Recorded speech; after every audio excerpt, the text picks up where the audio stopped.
Hello, and welcome back to Tangents on Cracked Spines with your host, Frankie. We are currently running specials in between the Dracula episodes where I read short stories, again in the public domain, and with as little tangent as I can bring myself to add for your listening pleasure. All of these stories should be just about Halloweeny, or at least spooky. There may be interruptions from my feline cats, but my mama cat is unfortunately in the hospital at the moment. She is resting, and we are hoping she wakes up soon. With that being said, listener discretion is advised, as these stories can get violent and disturbing. And we shall begin with Halloween Special 2024, number 2. The Woman's Ghost Story by Algernon Blackwood. Originally published in The Listener and Other Stories in 1907. Again, I'm getting this from AmericanLiterature.com. "Yes," she said from her seat in the dark corner. "I'll tell you an experience if you can care to listen. And what's more, I'll tell it briefly, without trimmings. I mean, without unessentials. That's a thing storytellers never do, you know," she laughed. "They drag in all the unessentials and leave their listeners to disentangle. But I'll give you the essentials, and you can make of it what you please. But on one condition, that at the end you ask no questions, because I can't explain it and have no wish to." We agreed. We were all serious. After listening to a dozen prolix stories from people who merely wished to talk, but had nothing to tell, we wanted essentials. "In those days," she began, feeling from the quality of her silence that we were with her, "in those days I was interested in psychic things, and had arranged to sit up alone in a haunted house in the middle of London. It was a cheap and dingy lodging house in a mean street, unfurnished. I had already made a preliminary examination in daylight that afternoon, and the keys from the caretaker, who lived next door, were in my pocket. The story was a good one, satisfied me, at any rate, that it was very worth investigating, and I won't weary you with details as to woman's murder and all the tiresome elaboration as to why the place was alive. Enough that it was. I was a good deal bored, therefore, to see a man whom I took to be the talkative old caretaker waiting for me on the steps when I went in at 11 p.m., for I had sufficiently explained that I wished to be there alone for the night. "I wish to show you the room," he mumbled, and of course I couldn't exactly refuse, having tipped him for the temporary loan of a chair and table. "Come in, then, and let's be quick," I said. We went in, he shuffling after me through the unlighted hall up to the first floor where the murder had taken place, and I prepared myself to hear his inevitable account before turning him out with the half-crown his persistence had earned. After lighting the gas, I sat down in the armchair he had provided, a faded brown plush armchair, and turned for the first time to face him and get through the performance as quickly as possible. And it was in that instant I got my first shock. The man was not the caretaker. It was not the old fool Carrie I had interviewed earlier in the day and made my plans with. My heart gave a horrid jump. Heart. "Now, who are you, pray?" I said. "You're not Carrie, the man I arranged with this afternoon. Who are you?" I felt uncomfortable, as you imagine. I was a psychic researcher, and a young woman of new tendencies, and proud of my liberty, but I did not care to find myself in an empty house with a stranger. Something of my confidence left me. Confidence with women, is a humbug after a certain point. Or perhaps you don't know, for most of you are men.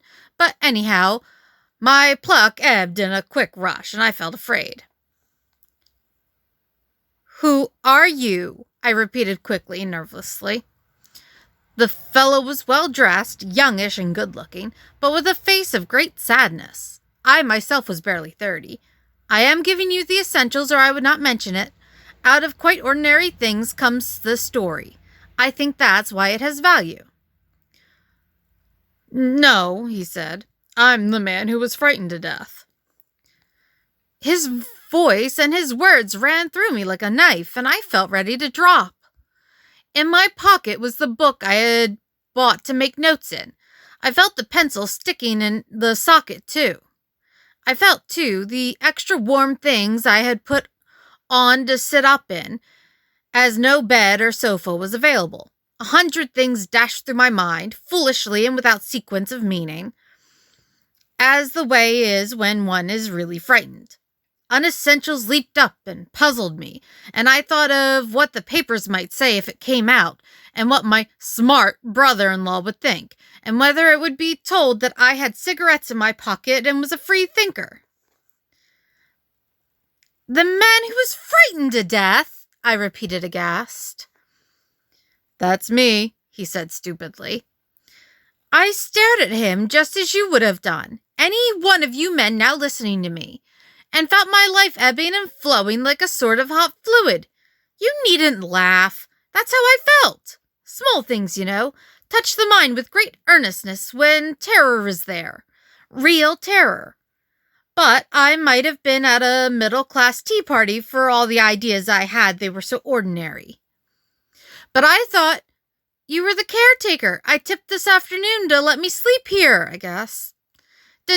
Did Carrie send you to meet me?"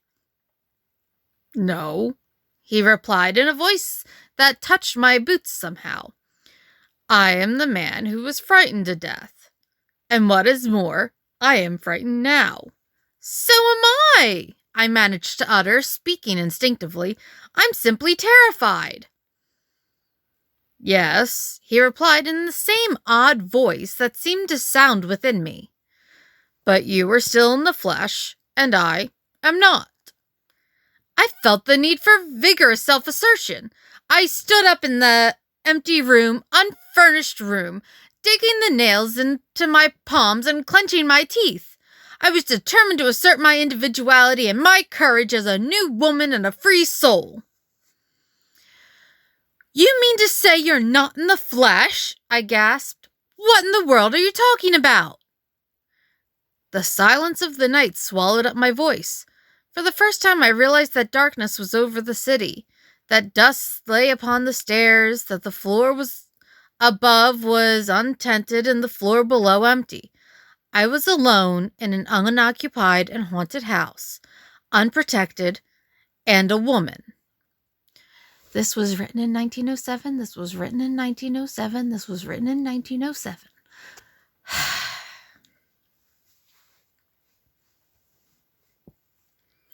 I chilled. I heard the wind round the house and knew the stars were hidden.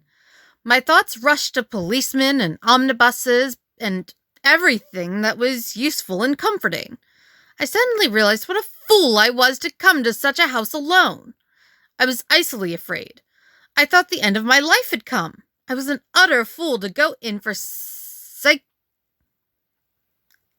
psychical research when I had not the necessary nerve.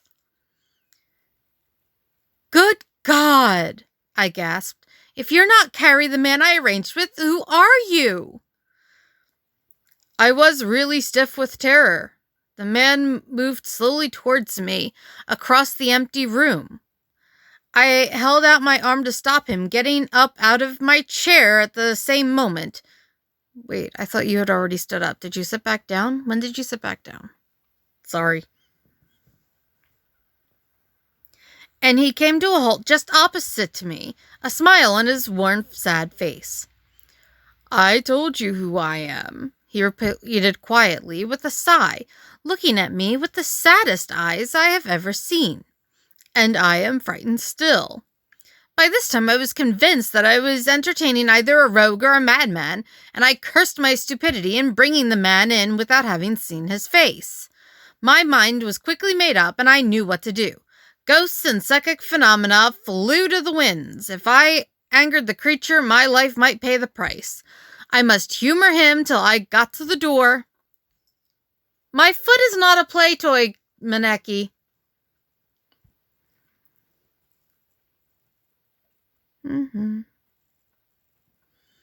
I must humor him till I got to the door, and then race for the street. I stood bolt upright and faced him. We were about of a height, and I was a strong, athletic woman who played hockey in winter and climbed Alps in the summer.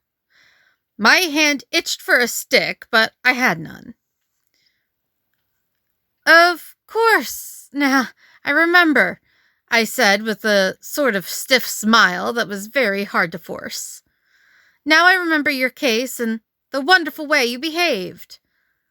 The man stared at me stupidly, turning his head to watch me as I backed more and more quickly to the door. But when his face broke into a smile, I could control myself no longer. I reached the door in a run and shot out onto the landing. Like a fool, I turned the wrong way and stumbled over the stairs leading to the next story.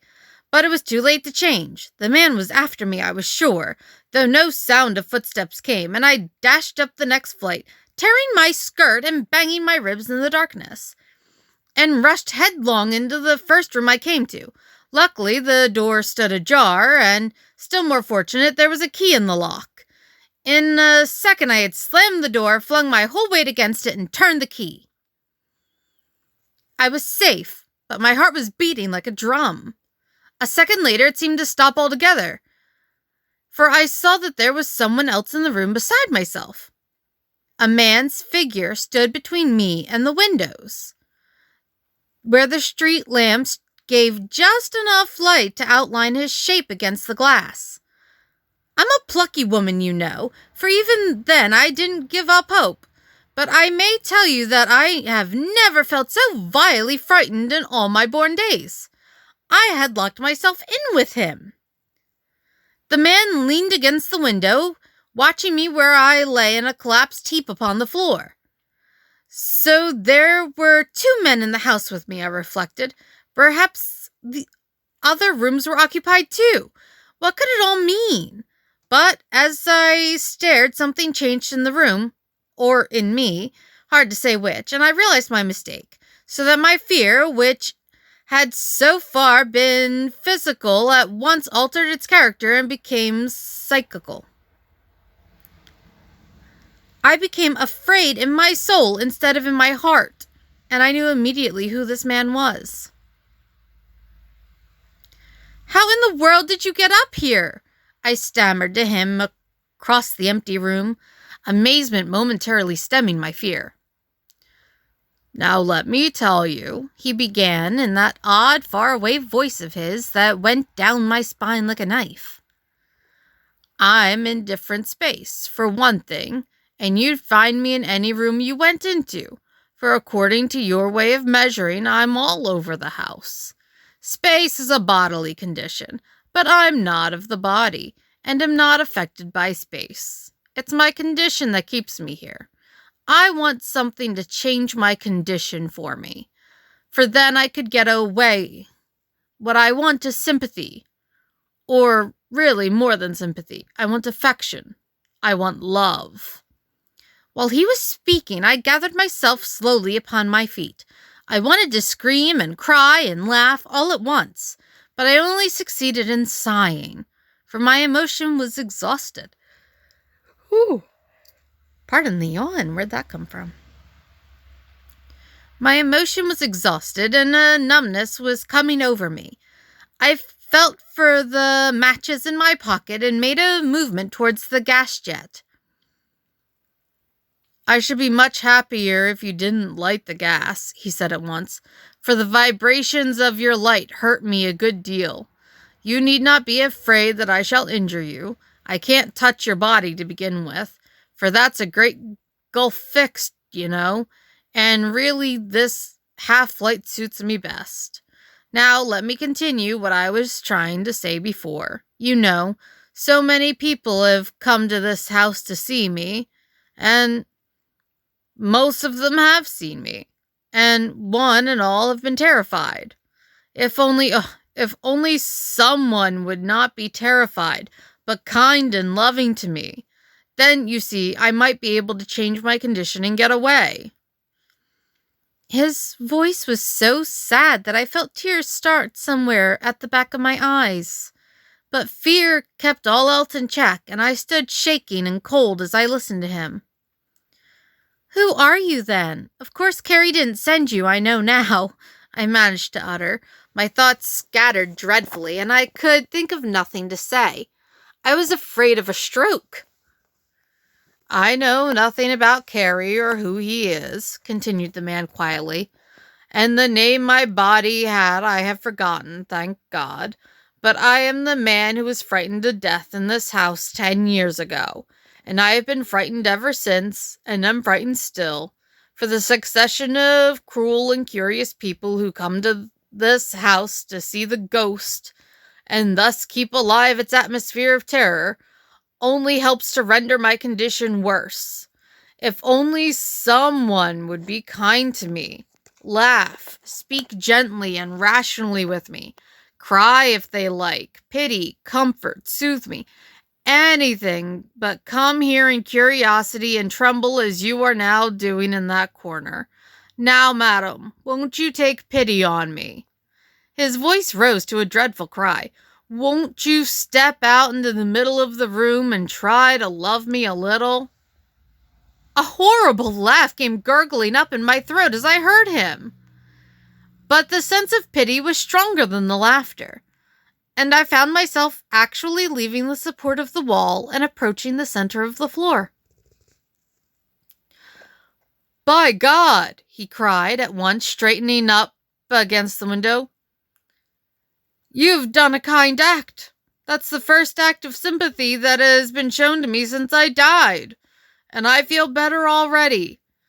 In life, you know, I was a misanthrope.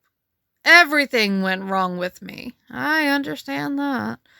And I came to hate my fellow men so much that I couldn't bear to see them ever. Of course, like begets like, and this hate was returned. Finally, I suffered from horrible delusions, and my room became haunted with demons that laughed and grimaced, and one night I ran into a whole cluster of them near the bed, and the fright stopped my heart and killed me. It's hate and remorse as much as terror that clogs me so thickly and keeps me here. If only someone could feel pity and sympathy and perhaps a little love for me, I could get away and be happy. When you came this afternoon to see over the house, I watched you, and a little hope came to me for the first time. I saw you had courage, originality, resource, love. If only I could touch your heart without frightening you. I knew I could perhaps tap that love you have stored up in your being there, and thus borrow the wings for my escape. Now, I must confess my heart begins to ache a little, as fear left Oh. I missed that he stopped talking.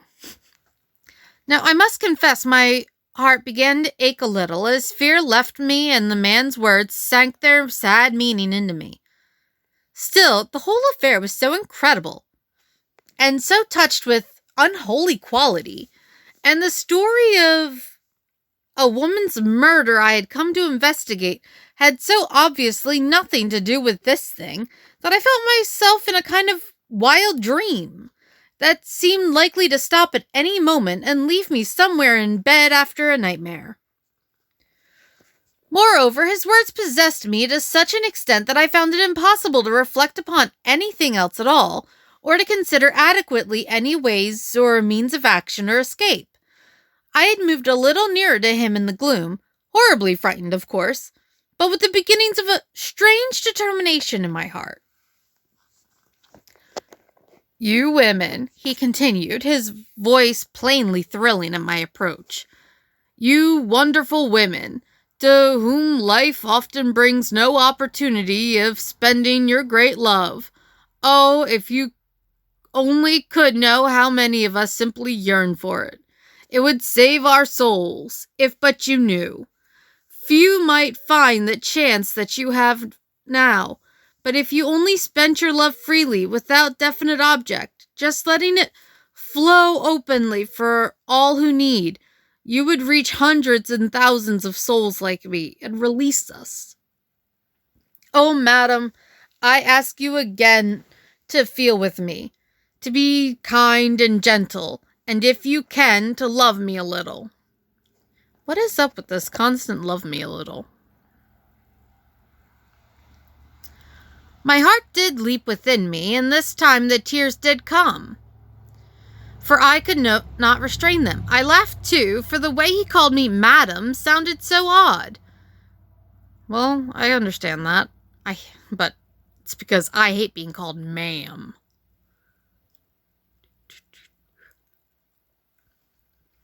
Here in this empty room at midnight in a London street.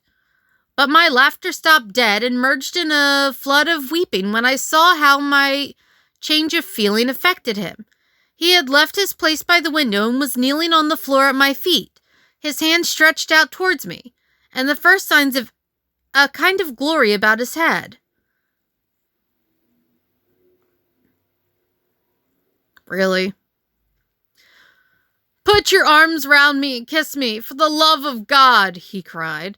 "Kiss me, oh kiss me, and I shall be freed. You've done so much already. Now do this."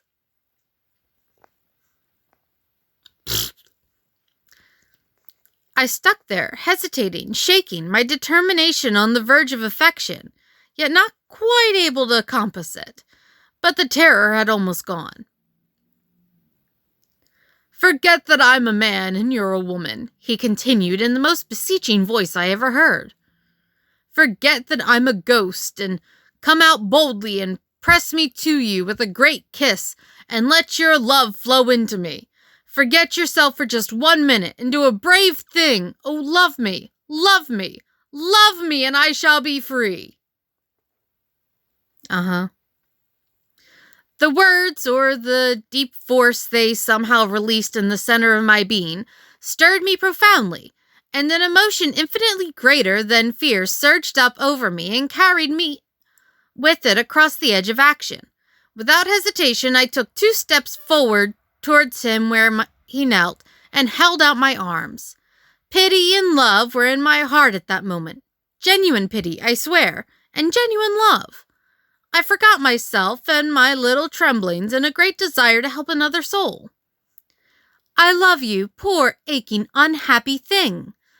I love you," I cried through hot tears, "and I am not the least bit afraid in the world."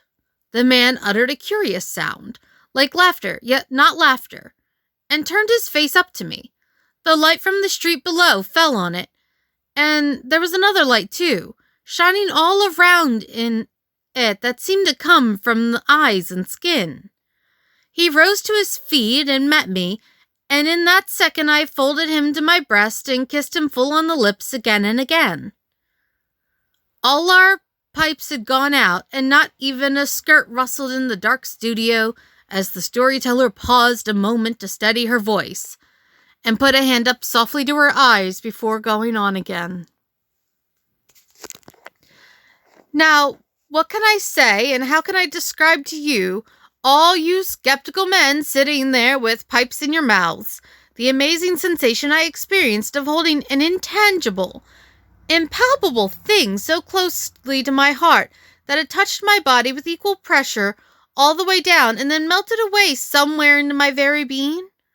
For it was like seizing a rush of cool wind and feeling a touch of burning fire at the moment it had struck its swift blow and passed on.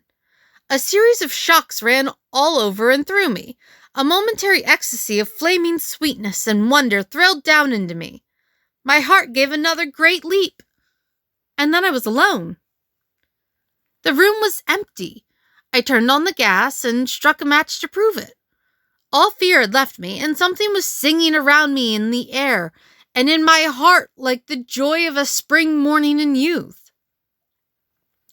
Not all the devils or shadows or hauntings in the world could then have caused me a single tremor. I unlocked the door and went all over the dark house, even into the kitchen and cellar, and up among the ghostly attics. But the house was empty. Something had left it. I lingered a short hour, analyzing, thinking, wondering. You can guess what and how, perhaps, but I won't detail, for I promise only essentials, remember, and then went out to sleep the remainder of the night in my own flat, locking the door behind me upon a house no longer haunted. I wonder if she also turned all the gas lamps off. But my uncle, Sir Henry, the owner of the house, required an account of my adventure, and of course I was in duty bound to give him some kind of a true story. Before I could begin, however, he held up his hand to stop me. First, he said, I wish to tell you a little deception I ventured to practice on you. So many people have been to that house and seen the ghosts that I came to think the story acted on their imaginations, and I wished to make a better test. So I invented for their benefit another story, with the idea that if you did see anything, I could be sure it was not due merely to an excited imagination. Then what you told me about a woman having been murdered and all that, was not the true story of the haunting? It was not. The true story is that a cousin of mine went mad in that house and killed himself in a fit of morbid terror following upon years of miserable hypochondriasis. It is his figure that investigators see. That explains then, I gasped. Explains what? I thought of that poor struggling soul longing all these years for escape and determined to keep my story for the present to myself. Explains, I mean, why I did not see the ghost of a murdered woman, I concluded. Precisely, said Sir Henry, and why, if you had seen anything, it would have had value, inasmuch as it could not have been caused by the imagination working upon a story you already knew. And that, my lovelies, is the full story of The Woman's Ghost Story by Algernon Blackwood. Thank you all very much for listening. As always, please like, subscribe, comment, review on wherever you are listening to this. Every little bit of interaction helps others to find my podcast and hear my rambling voice. And, even better, if you know somebody you think would like it, go ahead and share it with them directly. The best things are shared word of mouth.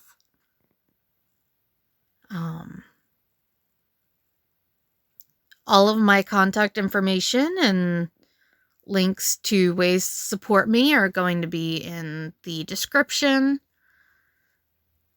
It would be amazing if you clicked on any of those as well, but not necessary. I know that the world is crazy right now. Again, thank you so much, and you'll hear me again next week or during the part 12 of Dracula, whichever one of these comes out first. Thank you, and good night.